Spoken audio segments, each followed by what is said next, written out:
Well, hello everybody, and welcome to the show. Very happy to have you here today, and we're going to be talking about comic books, even though it was very difficult to find news about comic books. But I did it. I did it for you. I spent an hour researching for frickin' news, man. But that's the state of things. Everything is talking about everything that it's not. It's this. I think we have a word for that. What is that word? Hypocrisy. Oh yeah, yeah. But we're not going to do that. We're going to talk about comic books, and I am absolutely Hooray! thrilled you are joining us today. And of course, you guys see I got a couple of people with me. I got Mr. Slick Jimmy. Hey, Slick.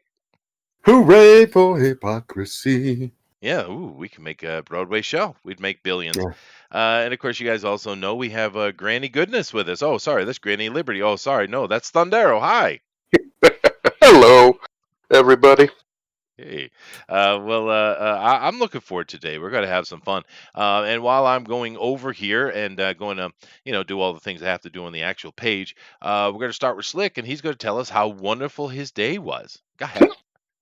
Well, I spent all day long and Mhm. yesterday getting this appendix I'm putting in my book as the last thing.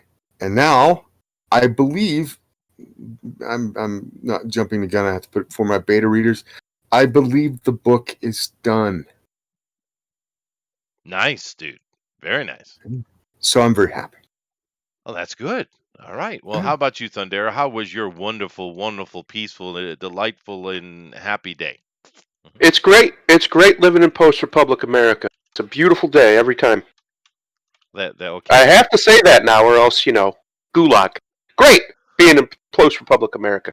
Yeah, yeah, that is true. That is fair enough. Fair enough. Uh, and hopefully you guys are all doing good. You know what? I just shared on Twitter, which I should probably stop doing. I'm actually surprised that I have a Twitter, but then again, I never tweet. That's probably why I don't say anything on those things. But I'm having a feeling we're gonna have to go find something else though, because Twitter's in the absolute can, as it should be, to be fair. Facebook, I mean, they all went absolute freaking communist, and but I don't know what they're doing. They're a bunch of capitalists, but I guess they can have their cake and eat it too. Ha! Okay. All right, fine. But we'll see how that works out. I am kind of curious how everything's going to work out as far as where people are going to stream, where they're going to have their social media, because things are changing, right? Hmm. Clearly, the main SNS groups are like, no, you're either on our side or we don't want you. Okay, so we're going to have to go somewhere else. Yeah, I'm not sure how it's going to work out, especially with my boomerific abilities. But I'll figure it out, or I'll get someone to hold my hand like Pixel Trader. He's a very nice boy. It's a nice boy. He is a nice boy. He is. He handsome too. Handsome Yeah, fella. Yeah. he is. I'm a fully heterosexual man, but I can recognize he's a good looking fella. Oh yeah, yeah, yeah, yeah. Pixel Trader, beautiful. I don't know why he's so shy to be up on screen. That is weird, isn't it? Weird. It's strange. Yeah, Like if I had a face like that, that's a face for television, yeah, not a. absolutely. Well, see, I'm a pretty boy, and I'm not afraid to admit it. Uh huh. That's all right. Yeah. Yeah. The weird thing is I'm not. I'm just an average looking dude. I don't think I'm ugly. I don't think I'm pretty, but I've always had the luck with the ladies, man. I don't know what it is. You just it's attitude. You Yeah, have the right maybe, attitude. maybe. I mean, that's all what they always say. It's always attitude that Yeah. gets you through. I mean, it does help if you look like an Adonis, but I mean, I Oh knew a yeah. guy who looked like an Adonis, and he was oblivious to his effect on women. And then he got old and fat, and his hair fell out. Oh shit, that sucks, dude. Yeah. Well, we all get old, we all get fat, and hair does leave us eventually. Unless you're my father. I mean, shit, he's almost 80 years old and he's got more hair than I had when I was 20. That's not That right, bastard. dude. That bastard. That bastard. Yeah. But he's got that thick old hair that's going to be last forever. I don't know. But I started thinning around in my 30s anyway. How about you, Thunder? How you doing with the hair? Oh, fine. I would be very surprised if I were to lose my hair. Oh, good. Yeah. There you go. Yeah.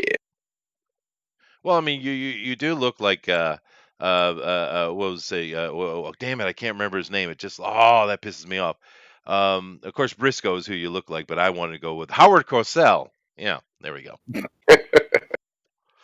Yeah, You say so. if I say so. But you know the funny thing Howard is, Cosell. Howard Cosell. Yeah, I was actually the other night. I was watching.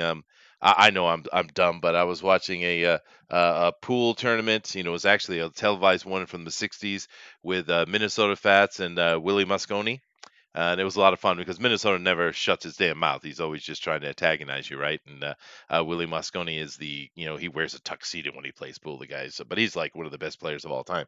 But anyway, I was watching, and Howard Cosell was, commentating him. Minnesota was just getting out of hand, wouldn't shut up, causing trouble. And literally, it was an interesting moment because Howard Cosell was the only one in the room that went over, grabbed him by his arm, led him over to the seat, sat him down, and told him to be a good boy, and literally patted him on the head. And you know what? Minnesota Fats shut the hell up. I was like, You know, damn, Howard. the best impression of Howard Cosell that was ever in a movie was in Better Off Dead with John Cusack. Mhm. He's racing the two Asian guys in the show, and one of the Asian guys is actually the guy that Daniel LaRusso from Karate Kid fights in another movie. Oh, But one of the guys does a Howard Cosell impression as they start their race, and I've always liked that little scene there. well, Howard is an interesting figure, and it was interesting watching that because usually he's sitting down at a table when he's a commentator. But he got up to go deal with Minnesota Fats. He's a freaking giant, dude. I didn't Wow. know how big he was. It was an interesting video because I grew up with Howard Cosell just like the rest of us, our generation. But I didn't know he was a big dude, and I didn't know he was the man. Well, he got along really famously with Muhammad Ali. He did, Uh, yeah. So, if he was, he asked Muhammad Ali all kinds of questions over the years, and Muhammad Ali never got mad at him, and they were good friends. So, Well, I yeah. mean, Howard would make jokes and Yeah, stuff yeah. like that, and sometimes even racist jokes. But he got away with them. It's weird, modern people kind of jumping on Howard Cosell because a few years ago I saw the SJWs go into him for some reason. I mean, guy's been dead for a while. But the thing they miss about Howard Cosell, that's a mulatto guy. He's mixed race. I don't know exactly what his race is, but he's not a white guy, right? I mean, something else, and he was just kind of goofing, and I think that's one of the reasons he and Muhammad got along so well, or Cassius Clay, I should say. Yeah, and that was the biggest mistake of his life, man, joining those goddamn Muslims, dude. It was. Well, Freaking Farrakhan. Well, I mean, they ruined him, man. yeah. Well, I don't know. I met the guy. I met him in Connecticut when I was on my mission. Oh, that's cool. And I expected, like, when I gripped his hand, and I didn't grip it hard, but he had Parkinson's by that time, and he was nice to everybody, obviously, but like they had him out there promoting some perfume that his name was on. Cool. And he did it for like he went around to like everybody, but you could see it was draining on him. And this was like probably 12 years before he died. Yeah, I don't know if it ruined his legacy per se to be with those guys. I think it was a different time and place. Yeah, no, I think it just hurt his life in general. But I mean, I mean, he was a great fighter. You can't take that away from him. He was very quick-witted. I don't know about you, Thunder. I don't know if you follow boxing very much. I'm a big boxing fan, but I'm not a big fan of the smartass.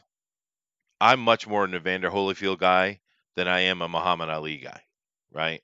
But I respect his talent because the dude was really good at what he did. Mhm. But I much prefer the gentleman boxer. What's your take on that? I think, unfortunately, boxing is about as fake as pro wrestling, and is staged constantly or rigged constantly. Yeah, no. And that's how little care. I do like the sport. I just can't trust it ever. Never know if you're watching a real fight or if it's been, a backroom deal. It's the most corrupt sport probably in the world. It has been for a long time. Yeah, this isn't new. Yeah. And it's just kind of like, man. So I really just, I don't have like a favorite boxer, but I go out, I would rather watch a show fight that's like, like we've been seeing lately, with like the Tyson and Roy Jones Jr. fight that happened recently. I'd rather watch that, because even if it is rigged, at least I'm not getting my hopes up and look, that it's going to be some serious, super serious competition. It's just I get to watch some guys beat each other up for a while. Plus, during that, they had some pretty good fights, but even in the lower card. Oh, that's good. Yeah. Yeah, no, I mean, I understand. Corruption's a major problem with boxing. It always has been. But if you get a good scrappy fight that ends in a knockout, you can feel pretty confident that it is legitimate. Yeah, Unlike, and I agree. Actually, I really like sumo. I'd much rather watch sumo than boxing, just because, at least unless I've never heard of it, it's not corrupt. They actually go out there and compete, and so far, from what I understand, it's 100% legitimate, which is good. I would much rather watch legitimate. The problem I have with MMA isn't that MMA is corrupted. I don't think it is, but the people who make the matches are. So if you watch UFC, Dana White only cares about big ticket matches, which I can't blame him. He's running a business, but that's not really a sport. A sport should be whoever earns it gets it, period. And there should be statistics to decide that. There should be win-loss records and da-da-da-da-da-da-da. It shouldn't be just one guy be like, that one will make me more money, so we're going to do that. Yeah, no, that's another issue. Yeah. Well, I can confirm that sumo is legitimate. And it's legitimate for a reason you might not expect. Sumo it is a sport, I guess, but it's more. It is a religious ceremony honoring the gods. So Yeah. it's a religious thing, actually, and therefore to do any manner of corruption would be the highest form of disrespect, right?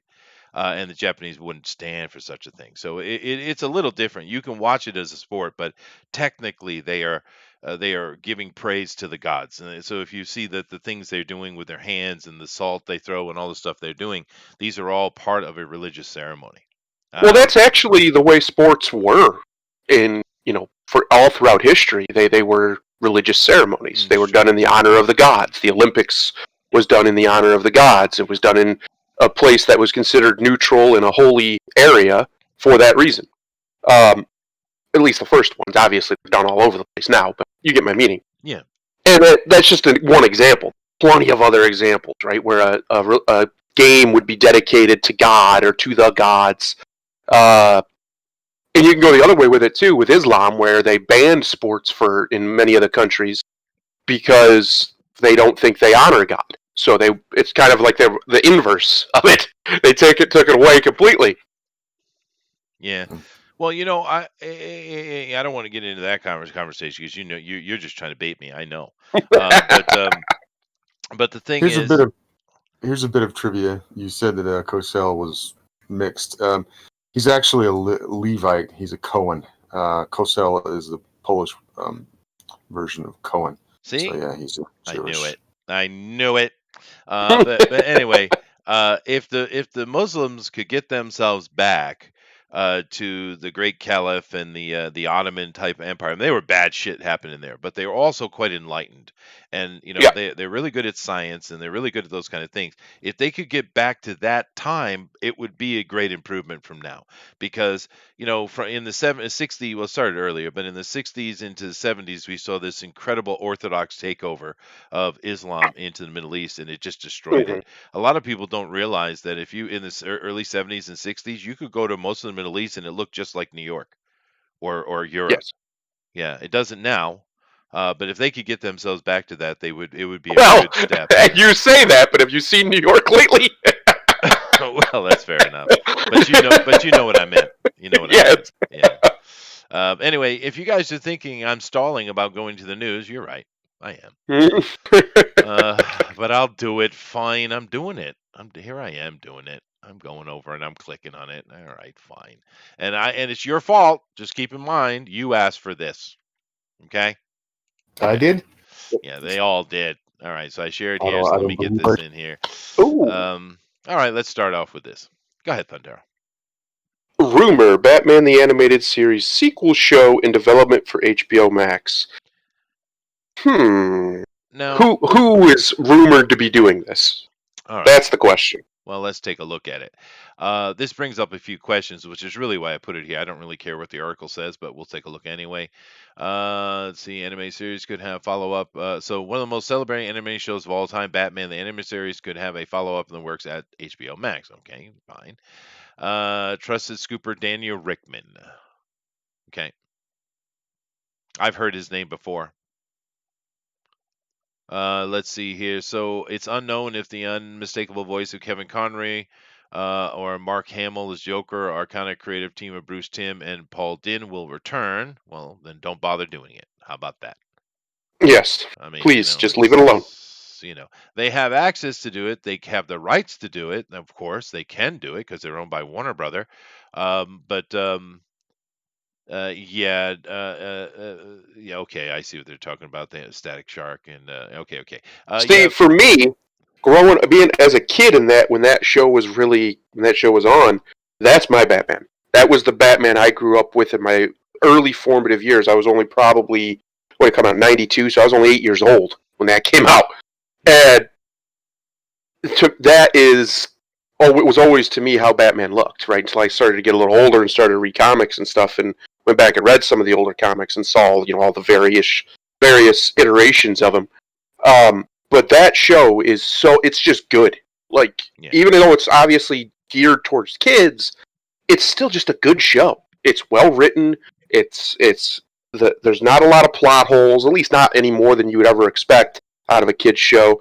And the dialogue makes sense. Like, it's a good show. It's not what we get nowadays with cartoons, that's for sure. So if they're gonna do this, they got some serious shoes to fill, because that is like the pinnacle of Western superhero animation is Batman the Animated Series. Mm-hmm. Pretty much everybody knows it. Pretty much everybody loves it. And it's the standard bearer. It's what everything is compared to when it comes to superhero cartoons. And a lot of people, I think, I don't know if they forget, but it doesn't get mentioned because when Batman animated series is talked about, people talk just like you did. But keep in mind, we also got the Superman stuff, we got the Batman of Superman stuff, we got the Justice League stuff, and we got the Teen Titans stuff that went on for such a long period. Whereas this started when I was a young adult, that it ended with the Teen Titan Go, which is the stupidest thing I've ever seen happen. But it lasted so long that my kids were part of it, and they love it as well, right?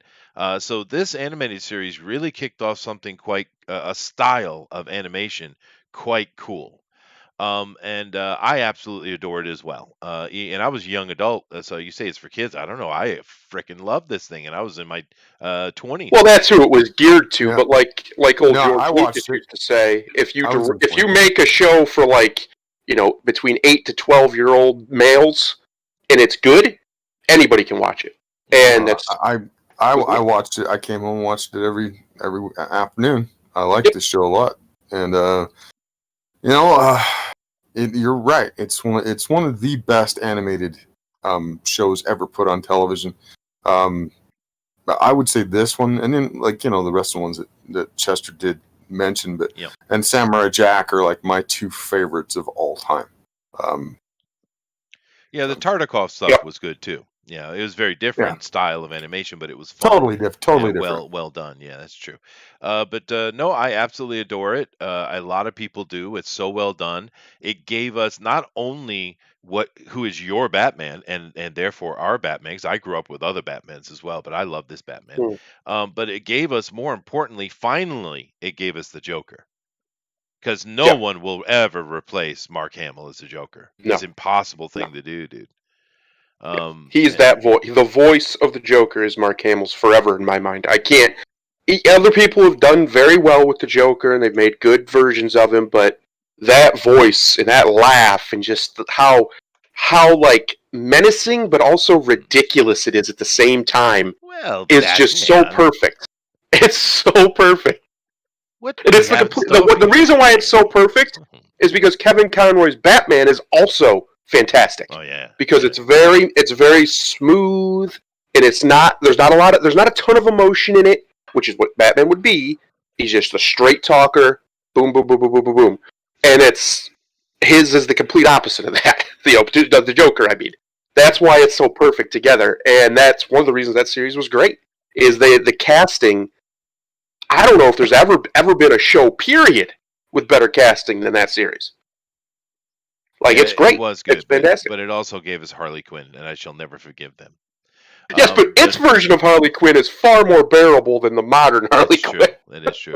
But you know what? It actually another thing it gave me because I was a Marvel guy. I didn't read lots of DC stuff at all. I mean, just Superman mainly. But it introduced me to the Man Thing, and it was Mm. like my favorite episodes were with not Man Thing, ManBat. Sorry. And I absolutely adored that character, the whole thing of it, to the point that I went out and I bought the entire collection. It's sitting right behind me. I guess you call it a trade, or I don't know what you call it, but it's got every damn appearance of Man-Bat in the history of DC Comics. It's a big old thick book, and I love it. It's one of my favorite DC. I guess you call him a villain, kind of. He's more of a tragic character, but and this is what introduced me to it was this show. And I'm going to mention Man-Bat a little bit more later in today in other news. But here's the question, though: should they touch it? No, Hmm. not with today's writers. They'll just fuck it up. That's the worry, right? That is the Mm. worry. It is It's HBO. it's almost a certainty now. They'll just fuck it up.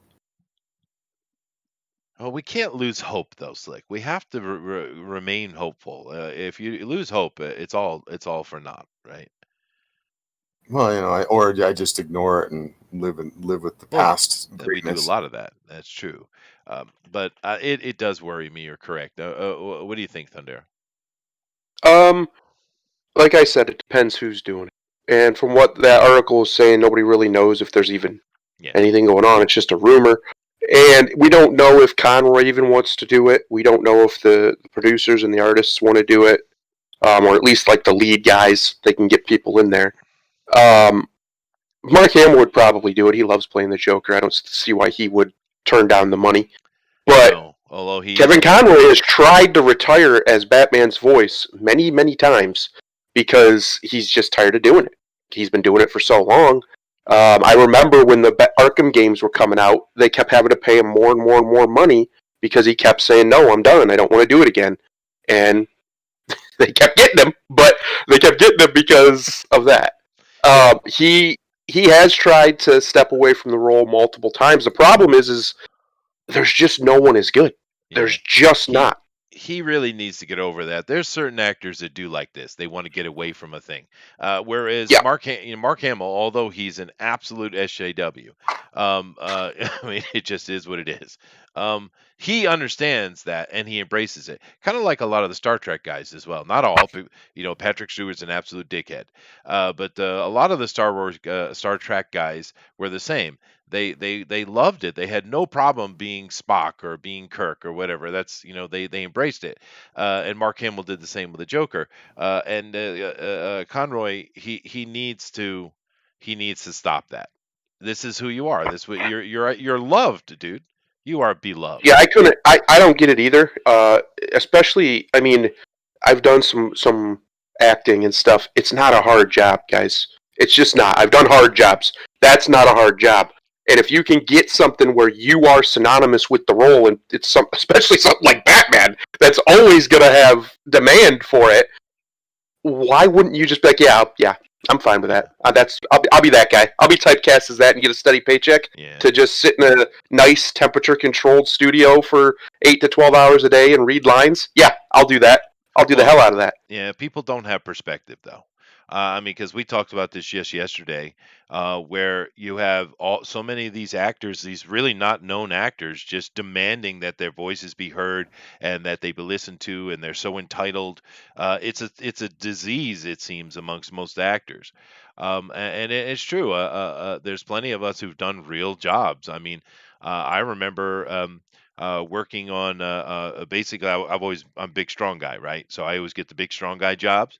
So we had this Mm. thing where we were working in the hull of a I think it's just a liquid carrier. It's big, one of those giant ships, right? But I don't know if they carried acids or chemicals or gasoline or whatever. But we had to do a complete setup of the I was working for a scaffolding company. We had to do a complete setup of the scaffolding inside, and all of that scaffolding needed to be put down in, and of course later brought back out because we only had a hole that was about, I don't know, 3.5, 4 foot wide, I guess, not even like 3 foot, I'd say, to get everything down in there.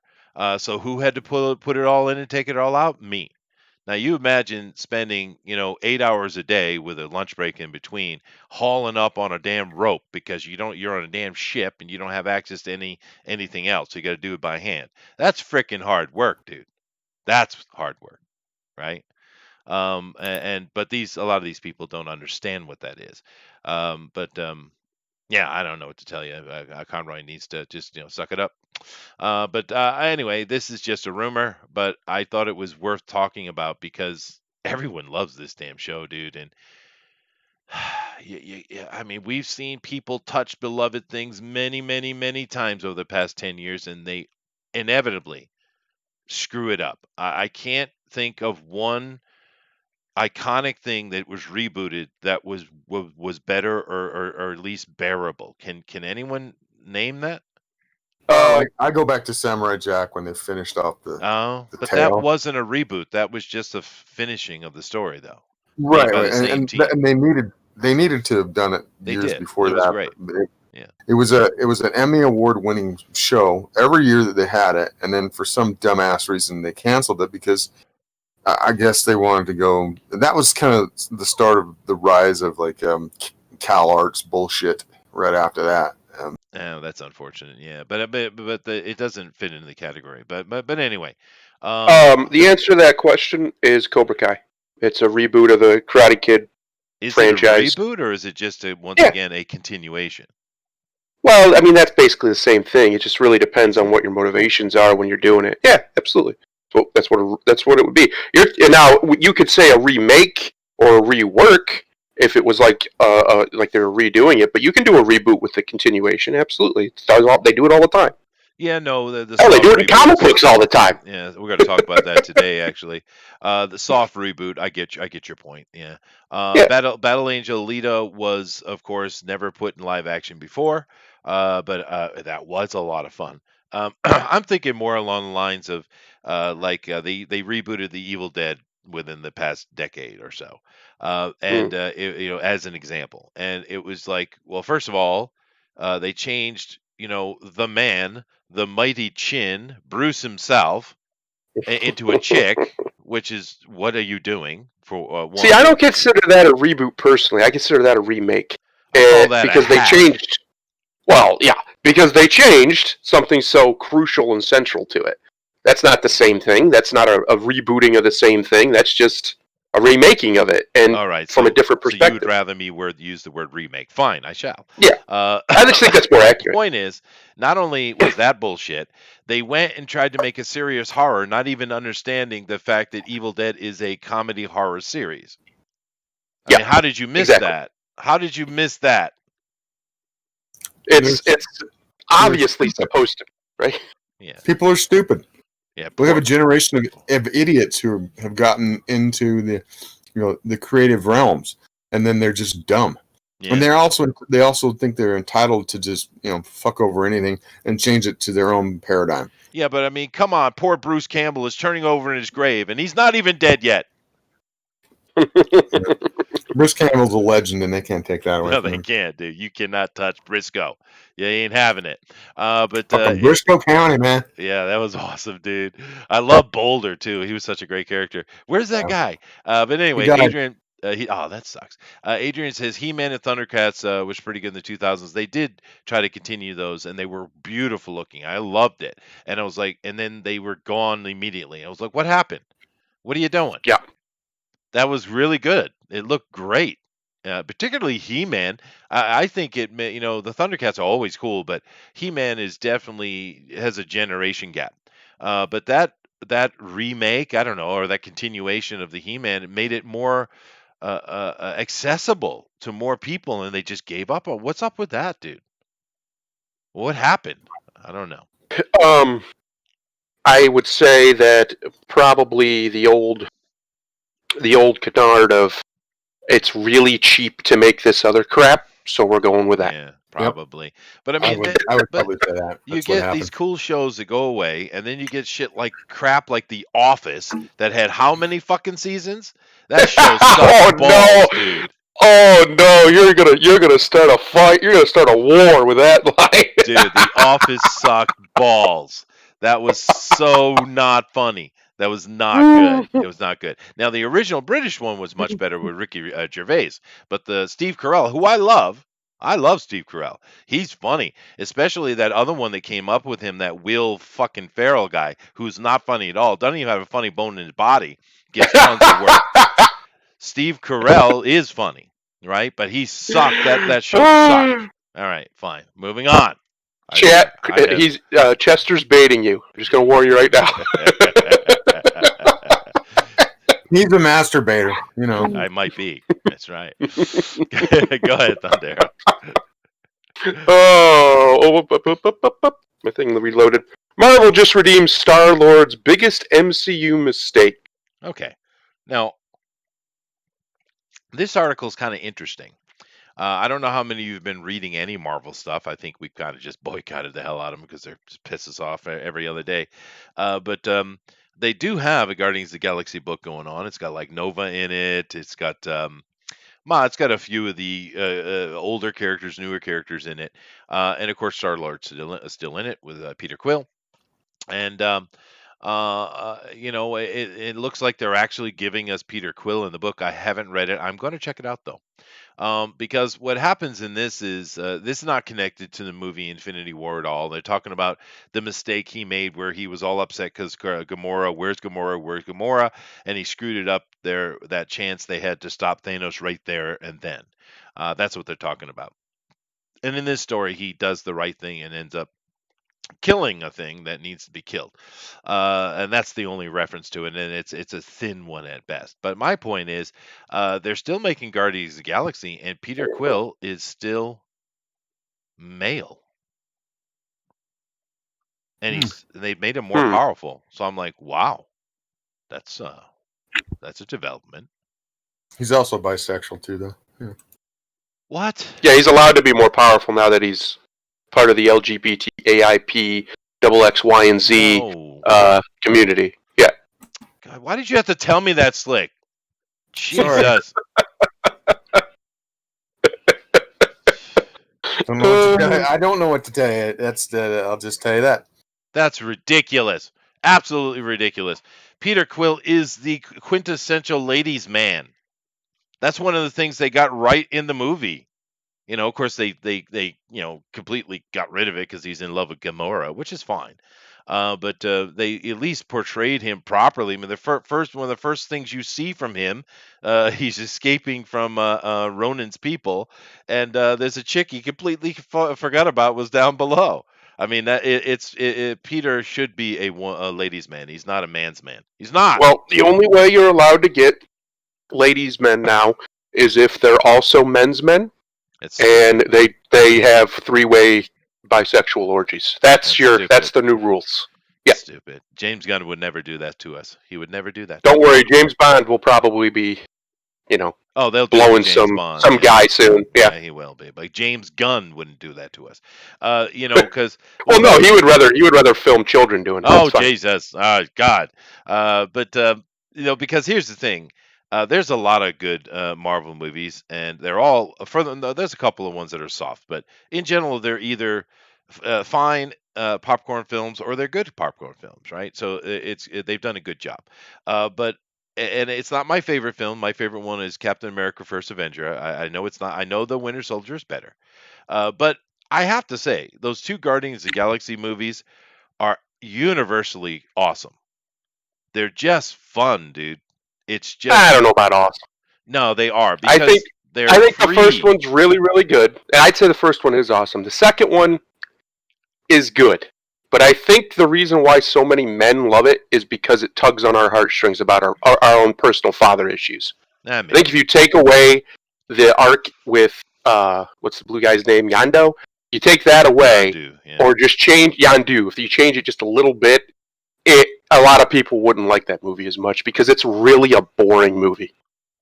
There's just not much happens in it. It just kind of you go to Ego's planet, and you're just on Ego's planet for most of the movie. Yeah. There are things that going on the side with the side other characters, but I get That's your what I'm point. saying. If you take away the side plot, that movie almost nothing really happens until the end. And then the ending is really good. I agree. I think it's stupid. He gives up his powers. I think that was stupid. But the rest of the ending is really good. It's really emotional. They pay it off. I like the thing with Yondu. I like it a lot. I like Sylvester Stallone's character. But all of that is really kind of side stuff. It's not the main plot of the movie. The main plot of the movie is him meeting his father, finding out his father's a piece of garbage, and also a god. So that's a problem. And it's just, I don't know. If you're super invested in that character, I guess it would be great. But to me, I'm not. I just, Guardians of the Galaxy's fun, but I care. If it didn't exist, I wouldn't care. It wouldn't break my heart. Yeah. So Well, it is my family's favorite, though. Like I said, it's yeah, not my favorite, but I do enjoy it. I get your point and all that stuff, but the thing that makes that gives extra points to Guardians is it is just pure fun. They're not trying yeah, to say anything to you. They're just having a good old, simple, old-fashioned adventure, and you have a dynamic of a family eventually forming. And that's the one thing I think they did really well because they didn't try to tell to do any really deep things very much. They didn't, and that's great. But what they did do is from the first to the second one, and even the little bit of we see in the Infinity War and Endgame, um, they we see the growth of a family and they did that really well. They showed that well. They became a family. And that's cool, dude. No? if you say so. All right, fine. But this article means nothing to me now. Marvel really, really needs to get fucked. Really. Yeah. Bisexual Peter Quill. What the hell's wrong with you, dude? Jesus. Anyway, let's move on here. Surprised you didn't hear it before. No, Jeez. you should let me be innocent. Sorry. All right, go ahead, Thundera. The MCU is back, and so is the news. R-rated Deadpool and more from Feige. Okay. So in this article, they're just talking about what Marvel's up to, really. And a lot of people, well, first of all, let's start with WandaVision here. Now, we speculated on this channel about what it might be. We thought initially when it was released that they were going to do something with the House of M. And of course, it's been confirmed now that they are doing their take on it. And that could be really cool. So I don't know about you guys, but I'm looking forward to it. I'm going to check it out. I hope it doesn't suck. I'm going to check it out though, because I like the idea of the premise, and I wonder how much of their Phase 4 is going to be built on this premise. You know what I mean? So, what do you guys think about the WandaVision starting off with here? I haven't seen any of it. Is it out? Is it already out right now, or No, the not show? yet, not yet. Oh, I gotcha. I really only want to talk about this first. This here. Finally, we can rejoice and be free. Anxiety, suffering, boredom is over. It's been the hardest 18 months of our lives, but this Friday the MCU is finally back. So it's coming out Friday. Week. That is, I'm hoping that's hyperbole. But I know it's not. There are people out there who are this obsessed with movies and the MCU and stuff. But that just took me aback. But for me, I'm not really interested in the MCU at all. It's done for me. Endgame completely killed any chance I'd have of caring about it going forward. It was as bad to me as The Last Jedi. The Last Jedi is worse because of who it murdered. But as far as my caring about the universe itself, nah. Endgame killed it for me. It was such an abomination of a movie. It was really bad. Yeah, it was really bad. And let me. I'm going to come back to that because we'll talk about that for a quick second. But I need to address the chat. I'm sorry. Eric Hawkins is over here and he's stirring up trouble. He says, "Oh, Star-Lord had a threesome. That doesn't quite make him bi. Otherwise, it makes many of us bi." Well, first of all, Eric, let me explain it to you. You can have a threesome with two other chicks. Done that. And it causes trouble in the long run. Let me tell you, you can have a situation where you and your buddy are swapping between girls, a little bit messy, but that's okay too. Balls touching, not allowed. Okay, I addressed it. All right. So no DP for Chester. No. God, no. Oh, God. That's not happening. What's DP? Yeah, I'm going to tell you right now, if any of your genitals touch another man and you enjoy it, you are a homosexual. Yes. You can pretend you're not by having sex with scores of women, but it's not going to change the fact that you got aroused by the touching of another man's genitals. Yes. That you're a homosexual. It's okay. It's okay to be just be you, man. But just embrace what you are. That's right. Be honest with yourself. That's the way forward. Yeah. What if they are shaved balls? Shut up, Eric, you manscaper. All right. I don't even know why Eric's not in here, dude. Why did you just come in here and have a chat? But let's go back to the Endgame thing. You know that the Endgame was abysmal. It was so compared to the Infinity War, which was really well done. It was shocking, just making it more so. But here's the thing. I don't understand what happened. Something happened before they dropped that Captain Marvel movie, somewhere in the months before that, because they clearly set everything up for us, right?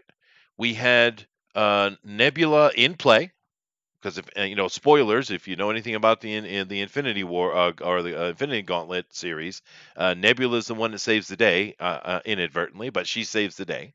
So they had her set up in play, right? We had a cutscene at the end of one of the Guardians movie that showed the introduction of Adam Warlock. We had Doctor Strange in play. You had everything set up to go the direction you needed to go to end that. And I don't even mind what they did with the Infinity War, how they left it, because I figured that Strange had done something with the one of the Infinity Stones there, and everything after that was taking place inside the gem, which would bring Adam Warlock into the situation, right? But then all of a sudden, here we get Endgame, and all the stuff they had prepared, all the stuff they had set up, they just gone. Just gone. What the hell happened, dude? I don't understand. And you could feel it too, because the movie was clunky. It didn't have a purpose. It was slow. The pacing was way off. You could feel that was like a thrown together thing. And so what happened? They obviously had a game plan. They laid out all this stuff way ahead of time.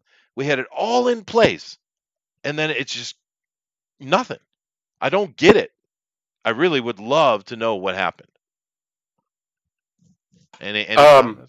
I think I know what happened. Kevin Feige happened. I think people gave Feige way too much credit for the success of the MCU. I'll give him credit where it's due in the fact that he did have an obvious plan for the MCU and had an overarching narrative they were going with. Things got changed up here or there with like the stylistic choices and whatnot. But then Kevin Feige decided that he loved Brie Larson so much for some reason that he just took his mask off, and that's when the interviews started coming out about that I was warning you about him basically just saying it was going full woke, and they were going to have, get rid of white men and bring in women and gay people and all this other stuff. And if he was the one who started saying that before anyone else did. It's true. In the apparatus, that was him. That's because that's who he is. So I think what happened was the structure at Disney was keeping some kind of reign over him to make sure that these movies were successful. And whoever it was, I don't know if it was the board, if it was Iger, I don't know. But somebody there was keeping a lid on it. And once that was out of the way, or he was successful enough, or he just didn't care anymore, he went crazy with it. And it didn't start with Captain Marvel. It started with a couple other movies where there was little tidbits here or there where you could start to see the wokeness creeping in slowly. And then Captain Marvel happened, and it wasn't that woke of a movie. It had some woke elements, and the actress in it is an idiot in a complete woke SJW moron. She's not a good actress, is the problem. Well, that. And then, after that, you just keep hearing more and more how further and further woke it's going to get. I didn't watch the Spider-Man movie, the latest one. I haven't seen it. I have no interest in it. That's to me because that's not Spider-Man. I don't know what that little guy is. Iron Boy with webs. I got no interest in that. I'm good. Yeah. So I didn't watch it at all. But I haven't heard that there's a ton of woke stuff in it. But he said, and he's been saying it for years now, that it was coming. He was going to push out the old guys, as he called it. This was his words, the old guys, and bring in a bunch of women and have it be a much more female-focused, whatever you want to call it, franchise, I guess. Yeah, and he is. He is. So that was all over Endgame. People, for some reason, ignore it or compartmentalize it. Captain Marvel's entire inclusion in that movie was so they could push this. She didn't need to be in that movie. She did not need to be in that movie. You could have taken her out, replaced her with Thor. Thor could have done everything she did. Or whoever. Just pick somebody. Doesn't have to be Thor. Hulk could have done most of what she did. But we didn't get that. We instead got somebody that basically nobody wanted to see get shine, got basically nothing but shine except for when Thanos punched her. Yeah. That was the only time she took any kind of, recourse. Yeah. And then you had the ridiculous, the women power scene where all the women show up all together and, rah, women.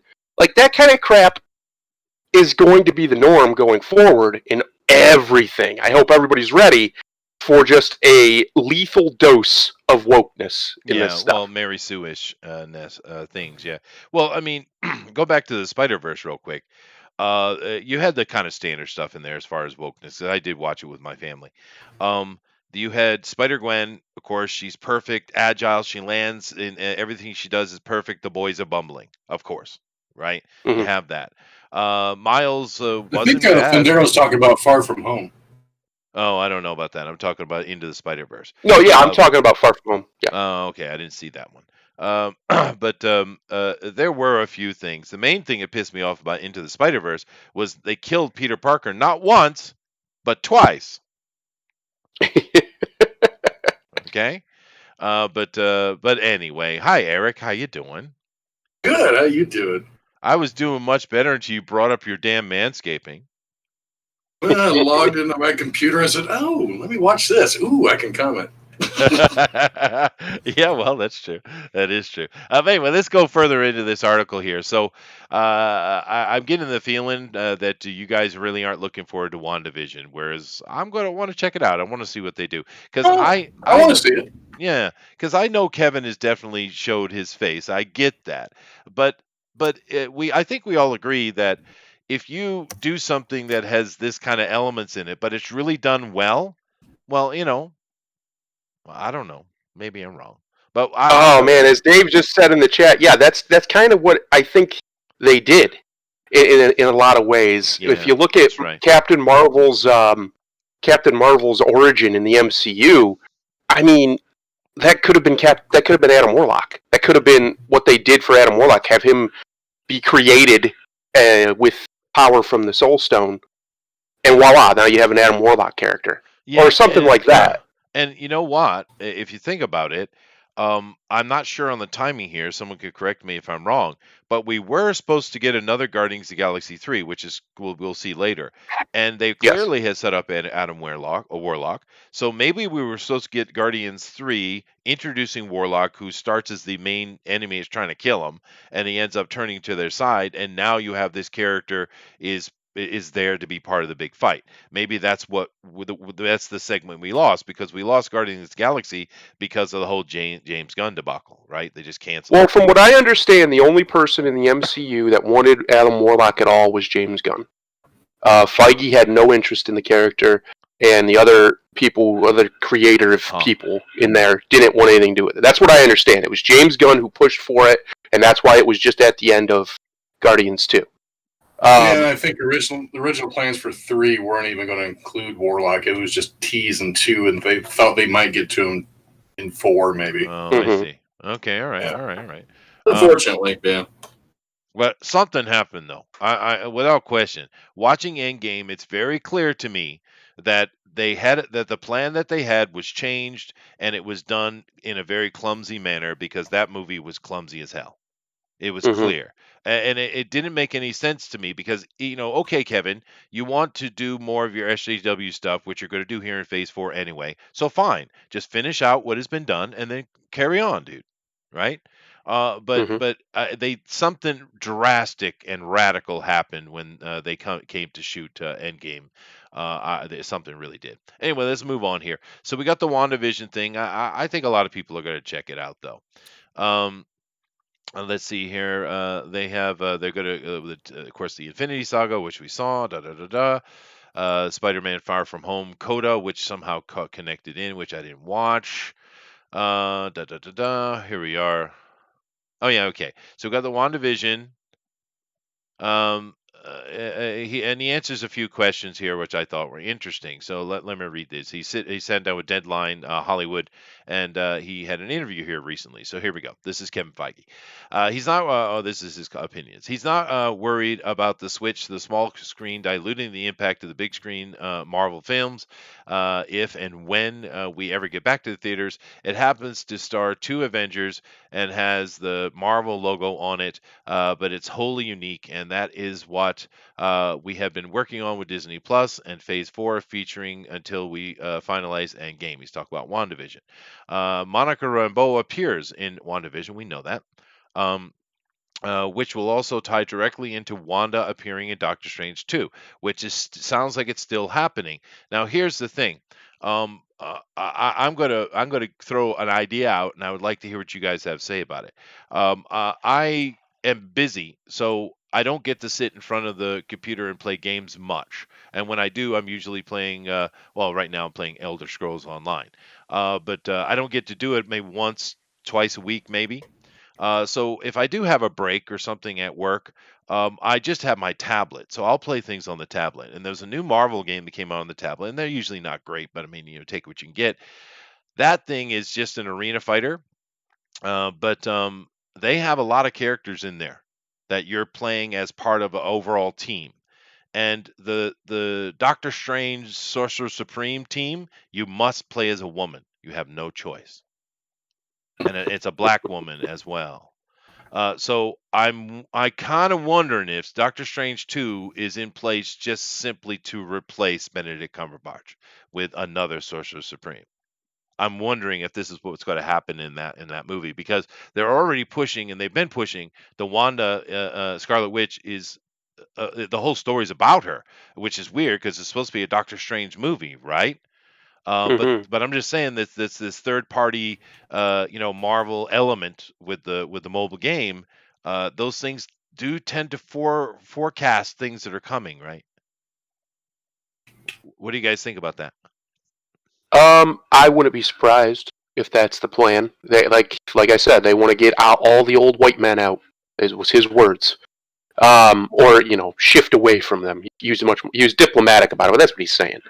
And I wouldn't be surprised. I also don't know if Cumberbatch wants to keep doing it. I know him. He's one of those pretentious, finicky actors, and he might want out of it. Yeah, maybe. Simple as that.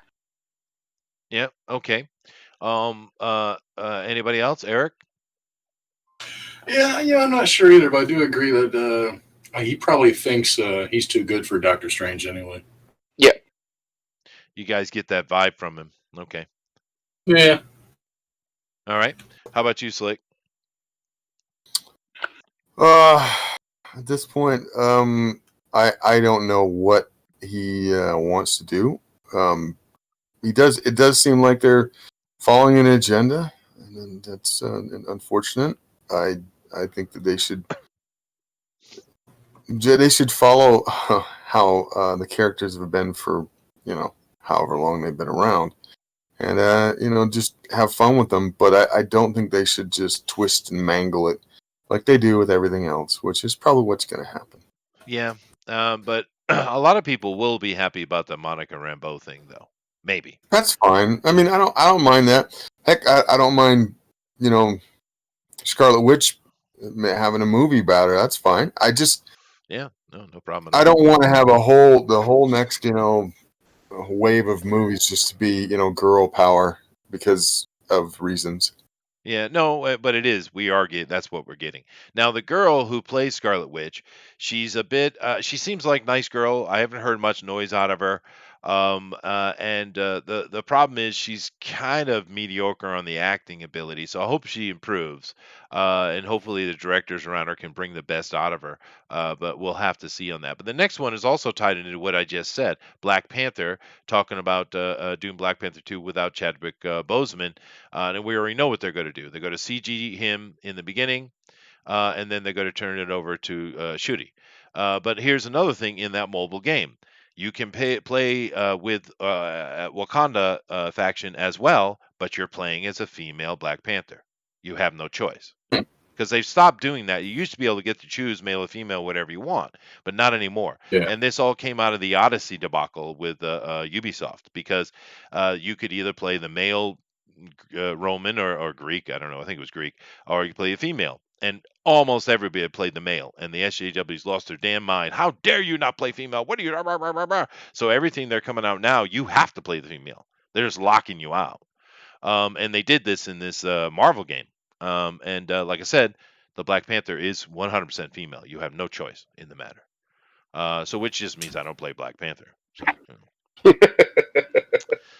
here's my question with the Black Panther thing. We all know what they're going to do. They're going to make Shuri Black Panther. yeah, That's pretty, or the warrior chick, whatever her name.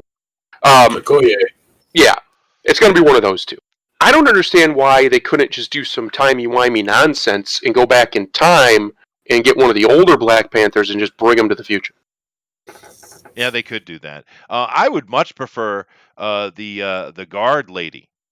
I would that's what I'm prefer talking her about. as Black Panther. I mean, as far as what's available instead of Shuri, because Shuri, the character who played her, came off real arrogant, real racist, and just nasty. And you think we're going to follow that character? No. But if you were the lady guard, which I don't know, what was her name, Eric? Okoye. Okoye, she'd be cool. I could get behind that. She was fun. She's from The Walking Dead, I think. Yeah, that's Michonne from The Walking Dead. Yeah, but I mean, she was pretty cool. I didn't mind her character at all. So I could buy her being the next Panther. But Shuri, that character was just horrible, dude. Yeah, she was quite annoying. Yeah, and they did it intentionally because that's the character she was playing, and it worked okay because she was supposed to be the annoying little brat sister. But now you got to put her in the forefront. I mean, you could pull it off, I guess. Anyway, let's continue on here. There's also been a lot of hopeful speculation about the Netflix team that people like. Charlie Cox is Daredevil, of course.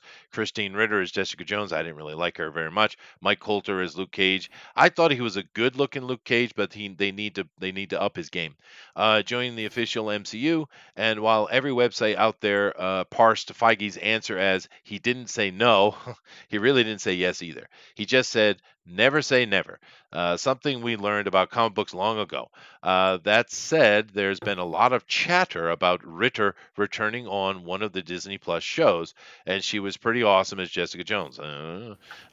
So it's a good idea. If Tobey Maguire came back, then never say never indeed. Well, Tobey is way too old. Tobey is a good 30 years older than you think he is. He's probably got wearing Depends as we speak. Well, what are you talking about? Chester, he's not as old as us. No, he's not. I'm just saying. I don't think. He's pretty old. He is 45 years old. Yeah. Uh. Yeah, but he's got one of those young-looking ones, like Mr. LaRusso there, Ralph Macchio, the coolest name ever for such a wimpy actor. But hey, it's all right. All right. So this is talking about the idea of bringing over some of the Netflix people into the MCU itself, and there has been chatter about it. We've covered it a couple times here. What do you guys think about that? What do you think about taking what had done with Netflix, because they own the rights, and bringing it into the Disney Plus thing, which Disney has made a decision that's their future. So what do you guys think about that? It's Charlie smart. Cox, I like. Yeah, I think it's smart. Yeah. Go ahead, Eric. Ritter wasn't. That first season I really liked that she was on the Jessica Jones, but I think that was because of the whole ensemble of the cast. With Purple Man and all that. Oh, that was the second. I couldn't even get into the second one. No. But Charlie Cox is Daredevil. I really liked him as Daredevil. I think he'd do a good job. What do you think, Slick? I like Charlie Cox as Daredevil. you know, he was good. Like the rest of the cast, whatever. Well, I think they could be worked on if they had better directors. I mean, Kristen Ritter, I have nothing against her at all. I like her as an actress. She just was the wrong casting for Jessica Jones. She just, her style, everything they did with her, it's not Jessica Jones, dude. It's just not. Because I like the Jessica Jones character. So I'm not really behind the Kristen thing. The Mike Coulter, he could be worked on, I think. He looks great. Yeah, He looks just like Luke Cage, man. I liked him as Luke Cage. I just think they were stupid about how they went on when they, getting rid of Cottonmouth was just dumb. It was. But dumb. I mean, it was. I mean, it was like when he got killed, I was like, what? And then it was like such a wet fart of a death, Anyway, and then the guy plays Berthal. The guy plays the Punisher. I didn't mind him as the Punisher. I just thought the writing was kind of. You're not allowed to talk about the Punisher anymore. It is now it is officially no longer mentionable. Sorry. Well, the first thing, Punisher in the Daredevil was great. The first season of Punisher was fine. I liked it. The second season of Punisher was what the hell did I just watch? Yeah. So I don't know. And I don't even know why they're mentioning Tobey Maguire. What the hell? I have no clue here. Everybody needs some Tobey in their life. Well, see, the problem is they didn't mention the most important thing here. D'Onofrio as Kingpin. Yeah. I would. They should just insert him in general. Yeah. Just, The dude owned that instantly. He devoured the frickin' scenery, man. And of course, where's Iron Fist? Huh? He got written off of his own show. Basically, they need to recast. He was such a. Oh, he's like a hippie. Yeah, no, that, and it's not. Let's be nice a little bit. It wasn't his fault. They cast him very late. He had no time to get in shape. He had no time to get prepared for the character at all. Yeah. I mean, he deserves a little bit of slack, I think. Hell, look at Cobra Kai as an example. Look at the choreography and the fight scenes in that show compared to Iron Fist. Way better. Yeah, I give Cobra Kai a lot of slack though. That is not the highest quality of martial arts. No, but it's fun. But it's it's in the same vein as the original show, which wasn't super high quality either. But I mean, you're expecting like Iron Fist. This guy needs to be like Crouching Tiger, Hidden Dragon. Yeah. He needs to. Oh yeah. Oh, so we're on the subject of Iron Fist now. Okay. We are. Hello. And of course, the only reason I brought it up was because of the little haughty Asian girl. Yeah. And I will agree with you there. I'll agree with you there. But that was the best thing about that show. It was, but I was happy anytime she was on screen because that's a hottie. Cobra Kai is an example of how to do a martial arts show. Iron Fist is an example of how not to do a martial arts show. That is true. Yeah, it is true. Let's see if they get into any other stuff here. All right, so now we're getting into the third Deadpool movie, which they're threatening us with. Yes, we know it in our hearts, but now it's more than just fanfic, and it will still be R-rated, as if that's important, because that is Deadpool. Feige says Ryan Reynolds is too busy to plan for it anytime before 2022, but Lizzie Molyneux-Longlin and Wendy Molyneux, Bob Sperker, The Great North, what the hell, are writing the script under Reynolds' watchful eye. Why do you have Bob Sperker people writing it? What's wrong with you? Why don't you have men writing it? It's fucking Deadpool. It has nothing to do with that. It's just that's the wrong does. medium. It does. It definitely does. I'd agree with him on this one. It definitely does. Goodness gracious, dude. So there's nothing. Give me an example. Give me an example of when they have been successful in writing anything that we want to watch. I don't know. There must be one though. Yeah, exactly. There's my point. Fine. I mean, I guess you could call the Wachowski brothers successful when they were men. But sisters. Or we could just put Spielberg in a wig. Yeah, there you go. I'm sure he does that himself quite a He bit. probably Yeah. does. Yeah, he does. Yeah, No, but but I'm being I'm serious. Like, what successful writer, woman, movie team have you heard of? I don't know. Let me check it though, because there must be, dude. There's no reason women I can't write awesome personally, shit. I would think there. Personally, I would think there should be there are one. women who can do it. You get Anna Santi or somebody like that, fine. Joe Duffy, cool. But these yahoos, they don't know how. They That's don't know what how I'm to write. saying. Unless Give me they an grew, example of a movie. Like, I unless can't they think of one. unless I'm they grew up researching. and had a passion for Deadpool and know how to embody his voice, then I guess Ryan Reynolds could shepherd them along. Okay. I But know there's a lot of people that like Bob's Burger, but I think it's junk. So there's All right, that. now It is I what it found is. I found a list. I found a Okay. list. So we're going to see Let's hear it. We're going to see these awesome. Number 1, Diablo Cody. Never heard of her. What is she famous for? Let me see. Jennifer's Body. Okay, that doesn't help. All right, number 2, Lucinda Coxon. Was she must be famous for something awesome. The Danish Girl. Ugh. All right, no. Karen Kroner. What are you famous for? Come on. Okay, no, I never even heard of that movie. Let me see here. Shauna Cross. There's got to be something here. Derby Dolls? What the hell is that? Leslie Dixon. You're right. Damn it. There's not See? Oh no, I found something.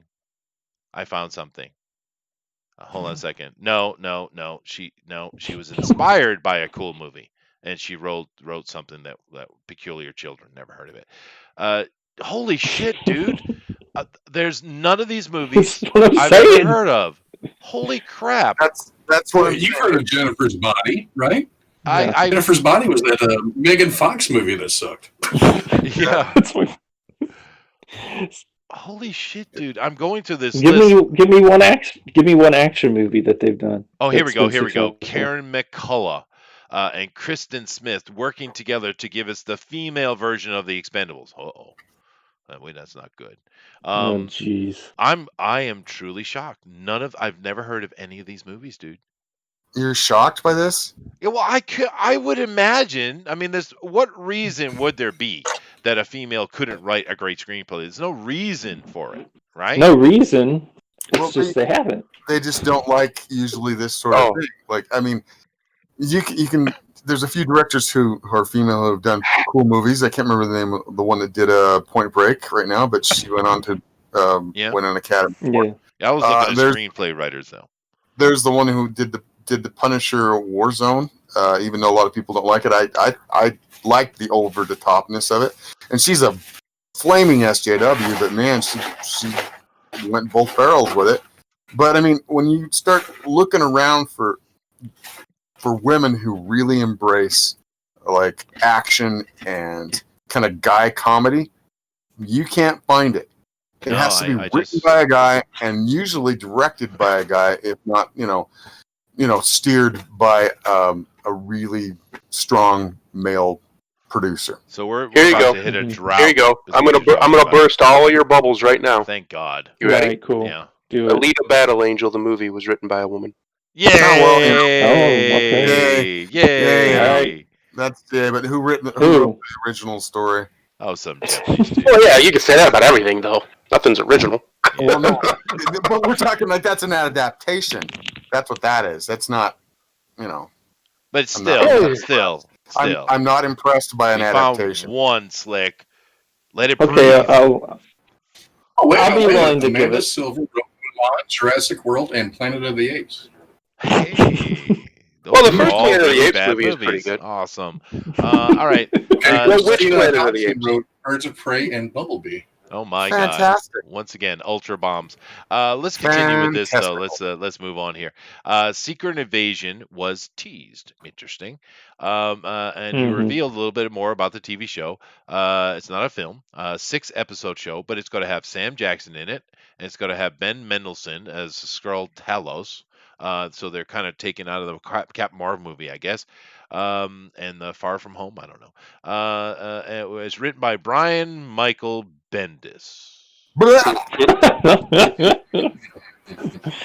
I've read Secret Invasion, and it was okay. Eh, I didn't like it. Yeah. eh. So Yeah, it was also it was one of those big events that just ran across every book that just absolutely annoyed the crap out of you because it took you out of the story that you were reading in the first place. And I read like the main story, which is how I usually read event books, is just through the main event books, and none of it was good. That Has that dude been juicing? It looks like he has. he's Oh been yeah, doing there's something. yeah. And it's like this no, hey ladies. No, hey ladies. Yeah, I get it. You go, dude. But what's his name? Kumail And Johnny. Nanjiani? Yeah. Get a real name. Fuck. Anyway, they didn't mention Loki in here, which I find surprising because looking at have you guys seen the Loki trailer? yeah. Yeah, I actually was like, oh, maybe that might be interesting, dude. Potentially Here's my looks better problem than with it. some stuff. I don't want Loki to be a good guy. Loki Yep. needs to stay a villain. He can be close to an anti-hero for a minute, but he always needs to be the bad guy at the end. That's just who he is. He's the trickster god. He's not a good person, not a good entity. No, he's not. He should stay that way. You know the interesting thing with Marvel's history of Loki, of course, he's always the bad guy in the end. He's the foil to Thor. But Marvel never even touched on the absolute depravity and evil of the historical Loki, the mythological one. That was a bad dude, real bad dude. Yeah. Right. Oh yeah. Yeah. So I kind of always wish they would go more that direction. Because that's a scary bad guy. That's like Voldemort on frickin' steroids, bad guy, right? That would Tell us the story, Chester. No, I know you want to. No, I'm not. I know doing you it. do. I know you do. Come on, man. Well, first of all, Dave, Chester can read 8 languages, 3 of them dead, and he can't say the dude's name. I actually speak more than 8 languages, sir. Get it right. All right, now, go ahead, Thunder. Preview: Kirk Langstrom's having a bad day in ManBat #1. Well, there he is. There's your favorite character. He's not my ManBat. favorite, but I like him. But no, the reason I like him too. Yeah, the reason I brought this up in conjunction with that was because I know we've talked about it before, but it irks the ever living shit out of me, dude. Why is it ManBat #1? It's not ManBat #1. It's not. There's an entire history of ManBat. Why do they keep doing this shit? Because #1 issues sell. So it's all about money, huh? Huh? No altruism here. Definitely. Jesus. Yeah. But I mean, that's really it. That's your answer. That's literally. Oh man, it. is that the art from the book? Hang on, go down. Yeah, it is, and they're kind of looks like they're going back and they're doing like a reboot of it or something. I don't know. Yeah, that's not good. No, it's not. We've seen worse though. I mean, yeah, I mean, I've seen worse, but come on, man, that's definitely not the upper echelon of art that's come out of that company. That's for sure. No, what do you think about this, Eric? What do you think about the art? That second or third panel in the first page I liked, but the rest of it, I mean, it's okay. Yeah, with the girl holding the vial, I kind of like that panel. The rest of it's really sketchy. Yeah. That looks to be the only panel is really inked. The rest of them don't look like they were inked. They were just yeah. Or hold it over the pencils. Well, the last panel on that page is pretty bad. Sorry, go ahead, dude. It's looking pretty rough, like roughly drawn. Yeah. But it might be that guy's style. I don't know. Probably. Yeah, I'm sure it is. But I don't know. There's some pretty good ManBat art out there, actually. But it just looks like they're doing oh my gosh reboot. That was bad. That was real bad. Yeah, that is. Just are they supposed to? Yeah, what is wrong with that guy's ass? Something happened to his ass. Yeah. Oh, that's not what a person's ass looks like at all. No. He broke his ass. Whoa. He got broke He- before he got he- hit. he- That's what happened. He's shaped like an L. Yeah, That's some Rob Liefeld stuff there. yeah, it There you is, go. dude. Yeah, it is. Oh, there's And, your Batman. and I like Rob Liefeld, but I'm Oh, going to say Jesus. that looks like something he drew. Yeah, this Oh, guy there's some got. Liefeld feet on Batman. Yeah. They show you quite a bit of it though, Mm. but that's fine. I'll probably check it out. I guess. Oh, that's a horrible cover. What the hell? Jesus, Come on, man. You want dude. that as a poster. I know you do. Go No, up I to the other don't. one. Yeah. Go up to the Okay, other the one. Batman is That's better. dynamic there, real dynamic. That one's pretty good. That one's okay. It kind of looks like a horror comic cover of it. It should be. It should be. Yeah. But that other thing, what is that? That's Bat It's Boy. like Sloth Is from, that his son? Is that Bat Boy? Is that Boy It Bat? looks like, what's the name of Beast Boy? Beast Boy is turned into ManBat. Yeah, that's what it does, right? That's what it looks like. I don't know. I don't know why they're rebooting it. Just kind of continue the story, right? But it's just the number one thing. It just irks me, man. Stop it. Stop it. Stop it. See, this would be so much better. That cover right there, I like it, but it would be even better if he was basically just a silhouette and all you could see was his eyes and his claws scraping up that glass. That would look so much better. It would be much more ominous and striking. This is good, but it could be so much better. Yeah, no, with the light, kind of creating that negative effect that it does the things behind it. Yeah, no, you're right. Yeah, I would agree with you. There needs to be a lot more dark going on in that picture. Yes. Yeah, we got a blood moon that's giving us a lot of light for some reason. But I didn't really want to get into conversation about ManBat. I just, stop doing this, man. Whatever. And the art is just, it's very hit and miss. There's certain panels that are all right, it's fine, and then it's really not fine. So consistency, and this is kind of going into the problems we've been seeing, particularly with Marvel more so than DC. Where's editorial? Well, DC's starting to show those problems too. Are they? A lot more. Oh yeah. Well, I'm just, we all understand where the hell is editorial? Where the hell is it? Because there's a list. I mean, did you? In no way should this full page ever made it in the book ever. I mean, did you see that Female Furies book that came out like a couple years ago or so? Oh, it wasn't even that long ago. It was. It was. No, just I don't several even months remember ago. how long ago it was. Yeah, it but that feels was like a couple years ago. That was pure propaganda, though. That was the intention. I get that, Yeah. but the art was atrocious. It was. Yeah. Should have never passed editorial. Ever. And it's the simplest thing. I just don't understand it. I mean, back in the older days, we certainly saw some art that wasn't as spectacular as we can see today, but it was all, it was consistent, right? Yeah. Especially under the Shooter years. That guy must have been a major pain in the ass to work for.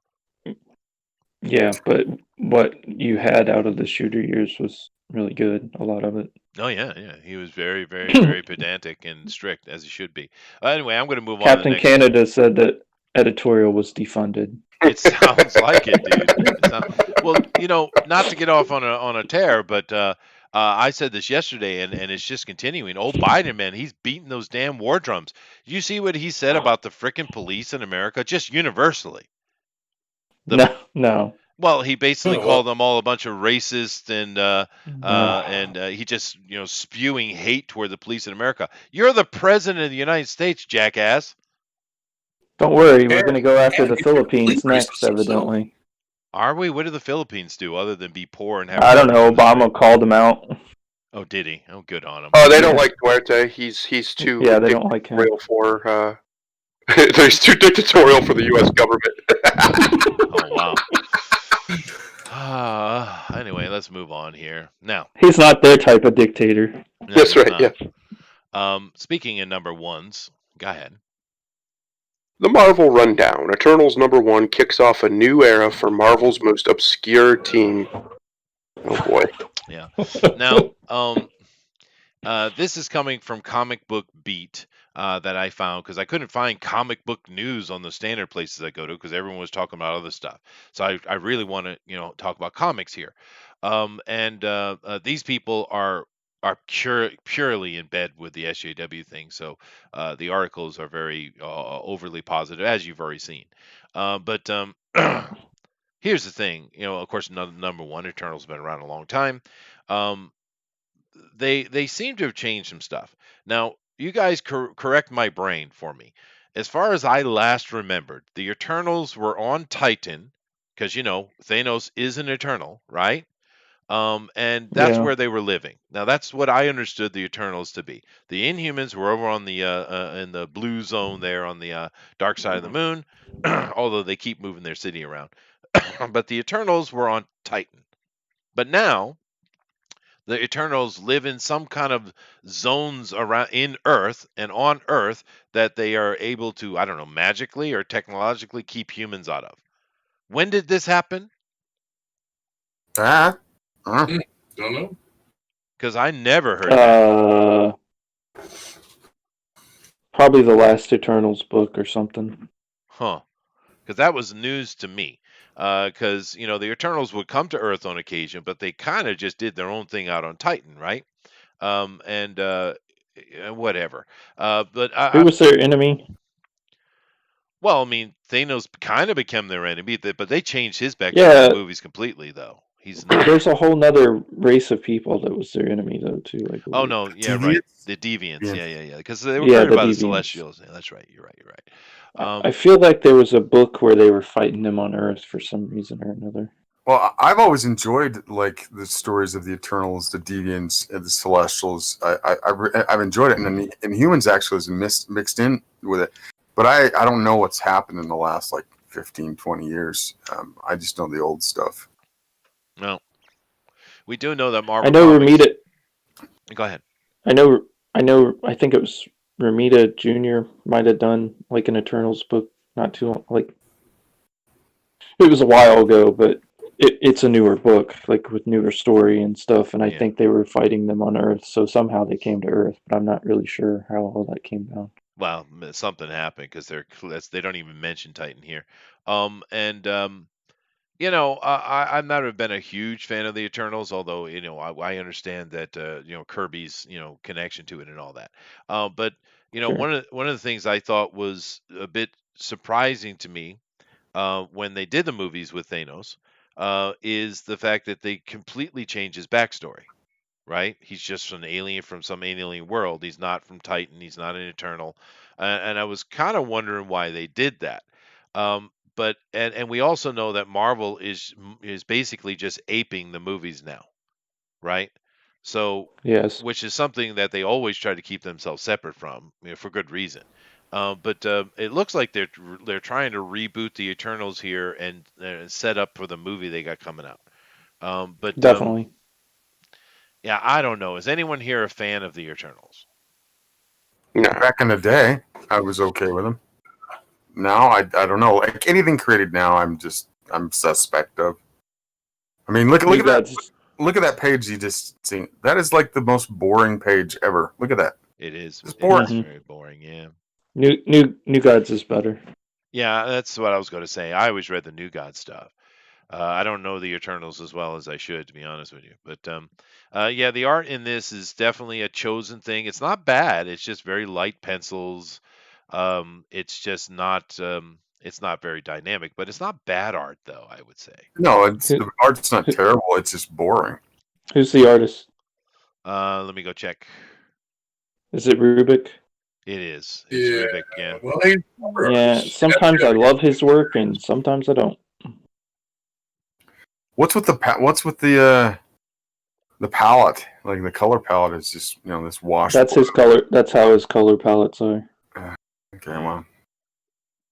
Well, this article doesn't really tell us anything other than it's here and this person liked it. They don't give us any information. It's not a really actual review. But I just wanted to take a look at it real quick. But the interesting part for me was down here, was in this part. Because they're talking about 3 new books. They're talking about the Hellions, number 8. They're talking about the King in Black, the Return of the Valkyries, number 1. We got to jump on that. And of course, the Star Wars, The High Republic, number 1, which came out and got absolutely torn apart. I am all over that book. Oh my god, it's so good. Well, it's I don't understand what they're doing.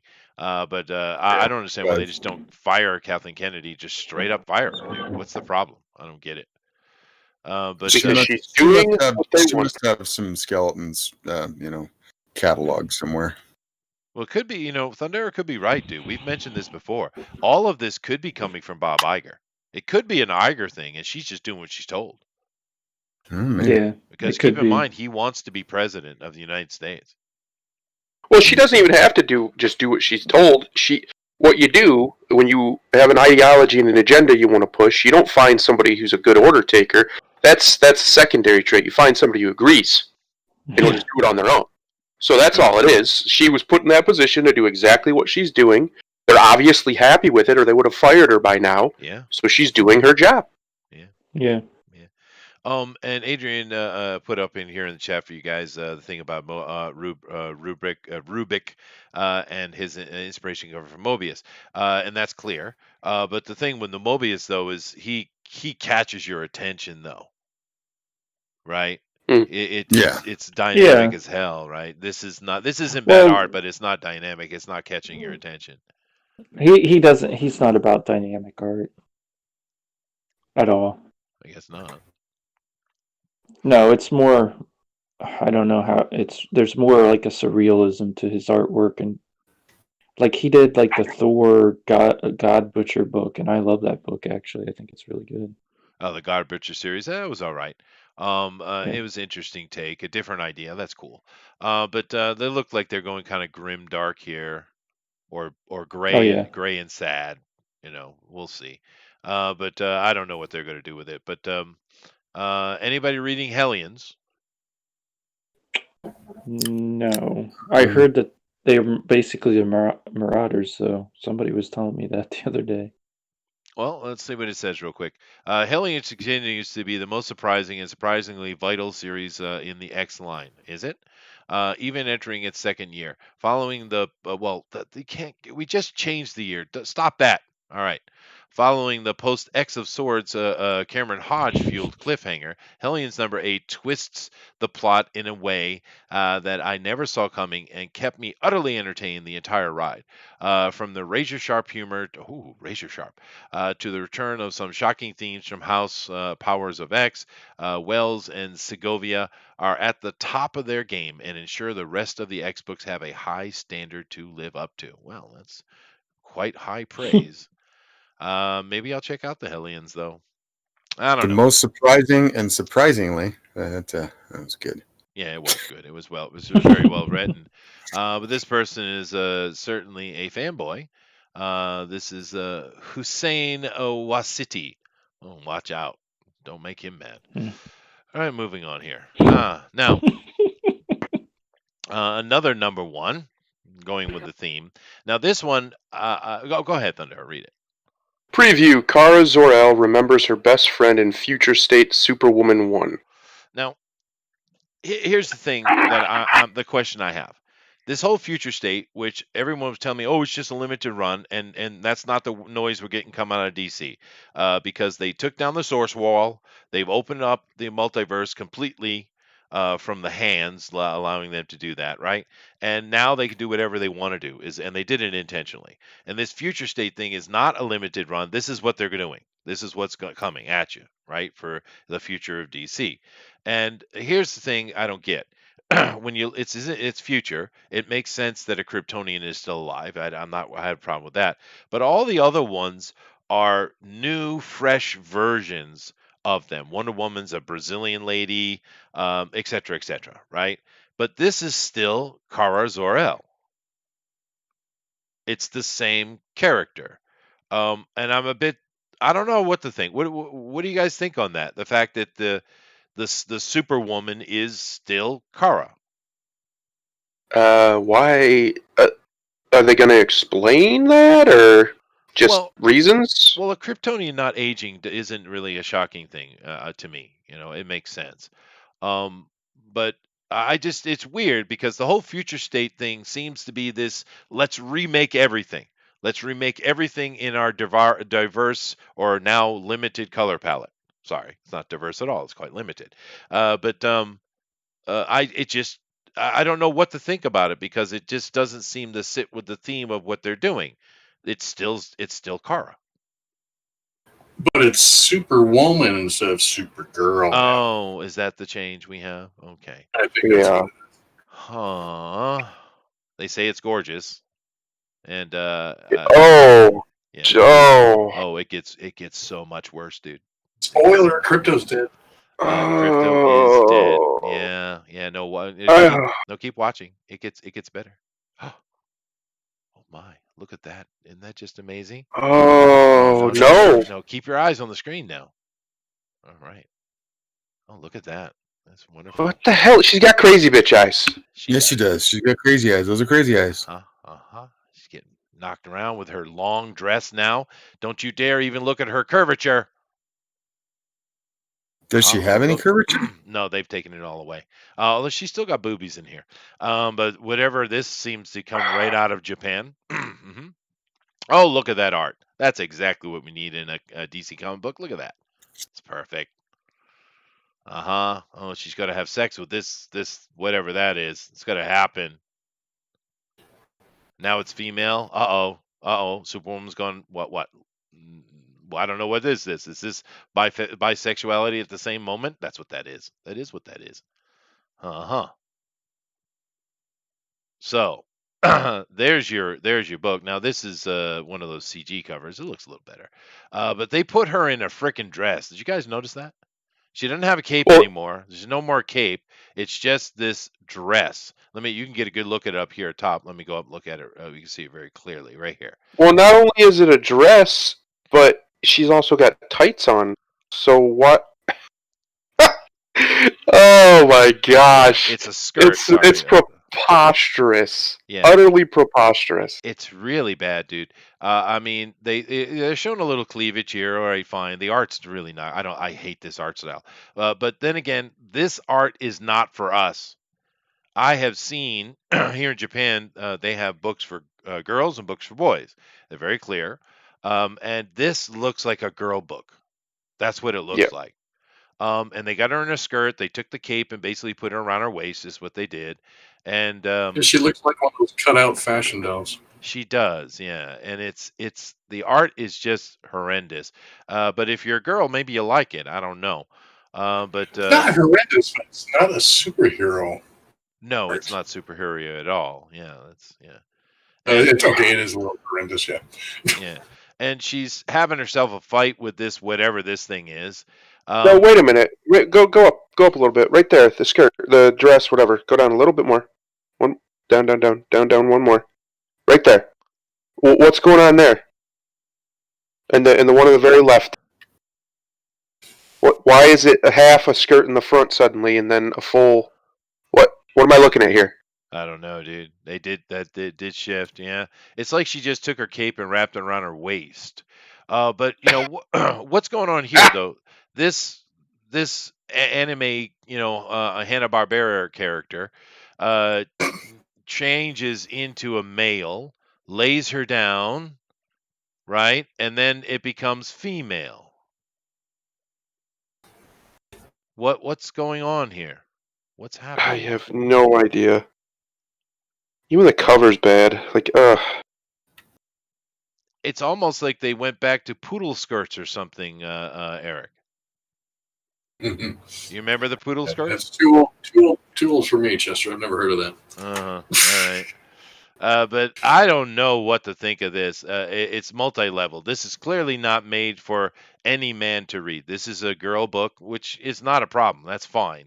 But it's way too colorful in the wrong way for men to get behind it. They've got some weird kind of strange sexuality going on here. I don't know what that's up with about because I thought she was supposed to be a fierce, independent woman, but no, this alien's got her going on.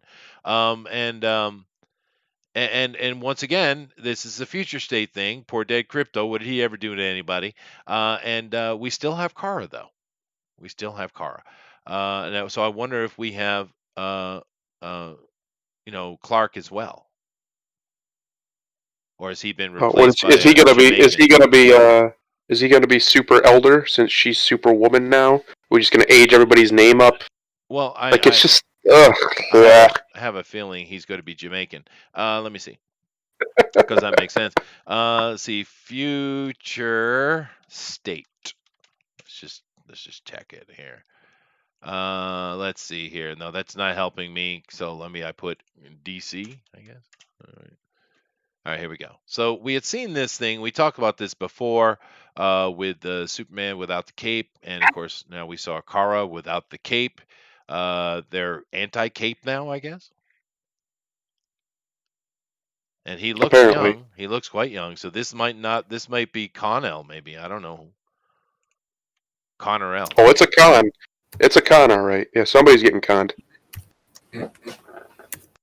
Huh. I know Richard Meyer did a review of the first Wonder Woman, the Brazilian one, and he said it was simple and fun. He enjoyed it. So I don't know. But anybody been reading this future state stuff? No. This No No. interest. You guys are Not me. Adrian, nobody kicked you out, bud. I don't know what happened, how you got up there.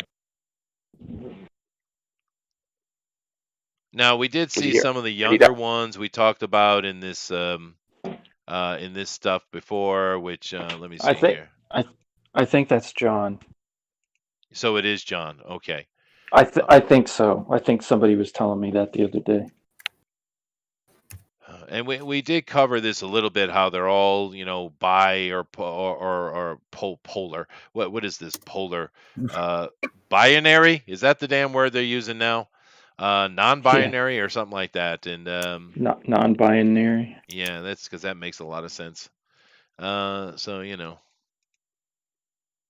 huh? We got an old man Superman over here. We do see an old man. We see John over here is probably right. We have. Well, they've just changed everybody. Now I know Swamp Thing's a Another female Superman now. back there too.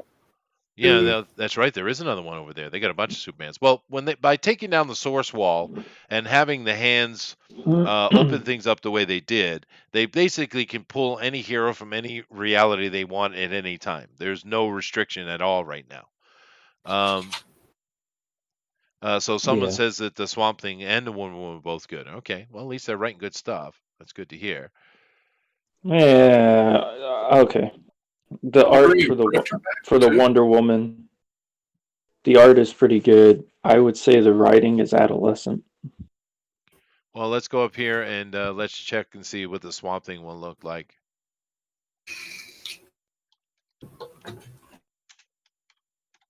Yeah, no, Richard Meyer said it was very simple. See, all we got is this cover here to go by. And that's just a Statue of Liberty. Although I'd heard that Swamp Thing is now female, though. Is that not true? I think he has a daughter. It's not even. There's more than. From what I could see, there was more than multiple. There was multiple swamp people. Oh, I see. I see what they're doing. Okay, all right.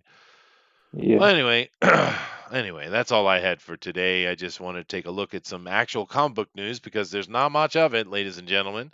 We're pretty much being inundated by politics only, which, whatever. Anybody have any comments on anything before we get out of here? No. Negative. My Hero Academia still is killing it in the comic book world as far as I'm concerned when it comes to superheroes. Yeah, no, it is a good book. And of course, the interesting thing about that creator is he is 100% inspired by Marvel comic books. Yep. Yeah. And he's doing a better job than they are, telling interesting stories. Yeah. They've never, employed him because of his inspiration. That's really weird. Well, we talked about this. Yeah, he'd be smart. He'd be smart to stay where he's at. That's of course. But I'm saying, but I mean, they've never made overtures to say, "Hey, maybe you could do something for us because we suck." But I mean, well, we did talk about this on Pontificators the other day quite extensively, and they don't translate well. They really don't. And the reason why Western comics have never gotten a groundhold here in Japan at all, or in Asia in general, is because they don't have the right mindset. And where it would be interesting to have a guest artist from Asia do something that would be interesting. It's more applicable for Marvel to go to, say, My Hero Academia guy and say, hey, you know what?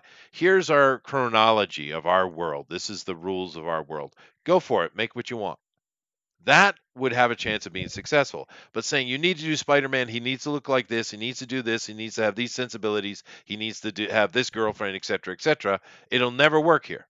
It'll never Well, work. to be fair, Marvel has reached out to manga artists and writers in the past and used them for projects, and they haven't done very good.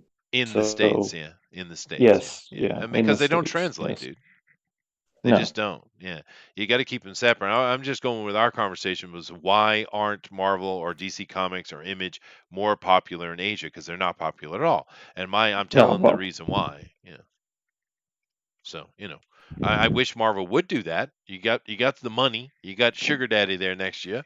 So just hire that dude, My Hero Academia, give him the title, give him the chronology, and say, dude, go for it, do something. I bet you can make so money. so you're being someone in Japan. Do you know, was DC and Marvel, when they did the Batman and Spider-Man manga versions back in the day, were they involved in that, or were they pretty much handing their reins over? Would you know? Oh Like, no, I'm they just they curious. were involved in it, and they were too involved with it. That's why they didn't stick and they Oh, didn't make money. It's just like they do the anime inspired Batman, Ninja, yeah, and things like sure. that. They bombed here spectacularly Oh, because really? yeah, Okay. you did hire Japanese artists to do it, but you didn't let them tell the story. What you're doing is you're Mm-hmm. saying this is our story, draw it, be successful, and it's not going to work like Okay. that. They have to do it themselves, and that's the same reason Yeah. for what you mentioned. When they come over to the States, they don't do well because it just doesn't translate. Yeah. Makes sense. Yeah. And it's the simplest thing. I mean, how many damn years did CB Sobalski stay in Japan and with no success, literally no success? I mean, what, 20 years, right? A Near long 20 time. years. Yeah, nothing. And the Yeah. funny thing is, when I went to the Tokyo Comic Con that CB was at, it was the first one they had here in Japan, and a lot of people came out, but most of the stuff people were there for were the Japanese things, right? Yeah. Yeah. And Sure. the interesting thing about CB, he was there, he had the reins, he's the boss. So he did a big stage spectacular, focus thing on stage from him. So what would you imagine it would be? CB's now this was a couple years ago, but now he's at that time he was the new boss of Marvel comic books. He's putting on a big spectacular on the stage. What do you think the theme might have been? Guess. Hmm. Captain Marvel? That would make sense politically. Yeah. No, had nothing to do with Marvel comic books whatsoever. When he was Probably over here, Catgirls. well, no, there's a band over here that's kind of they're like the Backstreet Boys, I guess, and they've been popular for a while. And Was it Idols? they're kind of like an idol group, but they're a mix of Okay. boys and girls. But he did a full presentation on them, and at the end of it, they were on stage. Everyone was like super excited. You guys have never heard of them. And then at the end, he introduced that they're doing a special manga based on them. Oh my gosh. Right. So all that time working for Sure. Marvel in Japan, what came out? He became a fanboy of a boy band group, and he made a comic for them. I mean, that's the state No. of situation over here, dude. Well, I'm pretty sure he has the heart of a weeaboo. I'm pretty sure he does. Yeah, I'm sure he does. Yeah. Yeah. The funny thing is I saw him talking and stuff, and he's lived here for a long time, and he had a translator, and I didn't get That's it. Really? interesting. I mean, I was speaking Japanese within the first few months. I mean, not well, but I was communicating. But and after living here not as long as he's lived here, my Japanese is quite good.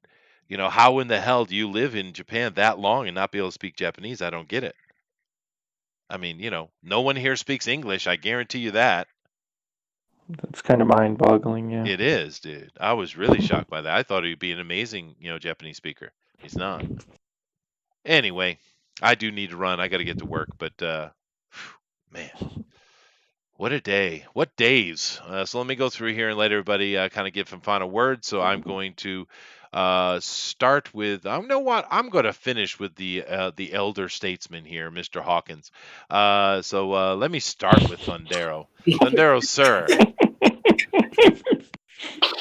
At least I'm not the elder statesman. In fact, I think I'm the youngest one in here, you old farts. Probably. I love living in post-Republic America.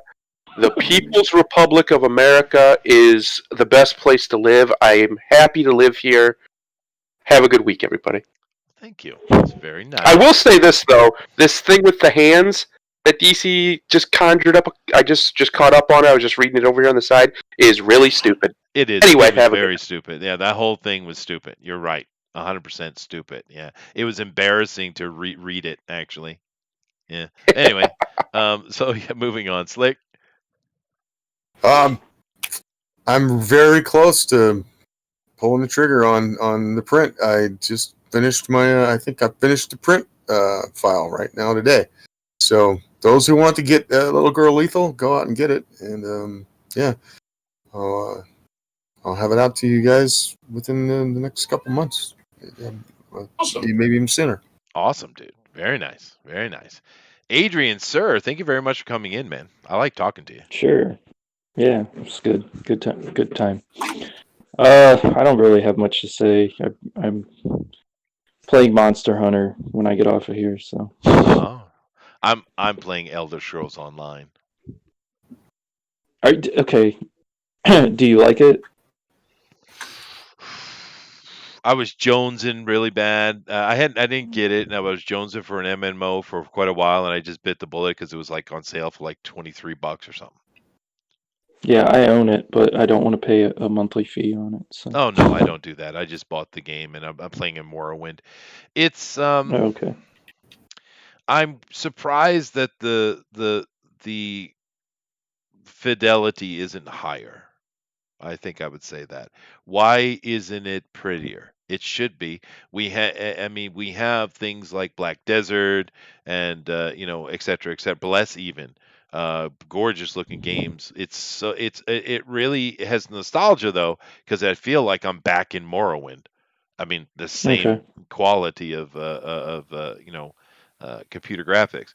I don't know what to say, dude. What did you think about it? I could not get it to run on my PC at the time. I have a new PC though, so I might try it again. Oh no, I've had no trouble running it at all. There's a lot of voice acting in it, which is cool. I appreciate that. But something that I've been enjoying more than that, because I've been playing it for a little while here. Like I said, I don't get to play much, but I do get little breaks at work, and I have my big old Apple Pro tablet. It's a nice big handy thing. And because Booster is so into it, I decided to download and try Genshin Impact. Oh my gosh. Dude, that game is beautifully optimized. It works so well. I'm not really a big fan of it though. It's kind of, unless you like cooking, and they don't even make it complicated. So I don't think it's a great game, but damn, is it optimized? That thing works smooth as hell, dude. Smooth as hell. Gotcha. Yeah. But anyway, no, thank you, Adrian. And then to our statesman, sir. Well, I'll tell you what. Earlier today, I was thinking next time I talk to Chester, I'm going to tell him I'm jealous of him. Oh, okay. Because he doesn't have to live here. Fair enough, dude. Change my mind. Why? Just hang on. Things have got to get better, right? No. I mean, politically, comic-wise, movie-wise, entertainment-wise, COVID-wise, all that stuff. It's got to get better sooner or later, right? Right. Nope. Okay. That's all I have to say. Well, namaste, I guess. I just want some That's a good one to end on. Yeah. It's got to get better, right? Really, right? Oh, Oh, have not shit. even come close to rock bottom. No, Yeah, we're I not don't at think rock we have bottom. either. But anyway, guys, it's always fun coming in here chatting with you. I did do my best to stay away from the politic. Like I said, all the normal places I get news was just raw politics. It had nothing to do with comic books. I did try real hard to talk about comic books, and I think we succeeded. So that's cool. Do keep in mind that tomorrow is a continuation of the Tyranny of Dragons. We're having a lot of fun with that, so come check it out if that's your thing. And I think we're doing Transformers this week on Drone and Quarter Ultimate Edition. That should be cool. I think you're correct. Yeah, I believe so. And then on Sunday, Night Owls, we are doing the Constantine Part 2. So go back and check that out. Would you want to say there, Eric? No, I said yes, we are doing Transformers, and I believe the week after that we're going to do Vikings. Ooh, Vikings, sexy Viking shield maidens with breasts spilling out of chainmail bikinis. Yes, I will be there for that one. Come on, I don't do that. Yeah. I always have to be there. Damn it, Thunder Arrow. All right. So the Drawn and Quartered Fan Edition is covering the topic that the Pro Edition is scared of. Gotcha. Yes, we are. We're doing Transformers because Mike S. Miller is terrified to draw robots. That's right. They did Transformers one time, but they had Brian Shearer on there when they did it. Yeah. And he was done in 20 minutes. Yeah. But they just can't handle it. Poor little Mike. Love you, Mike, but we're going to go where no Mike has gone before. All right. So we'll see you guys later. Bye. Later. See ya. Bye-bye.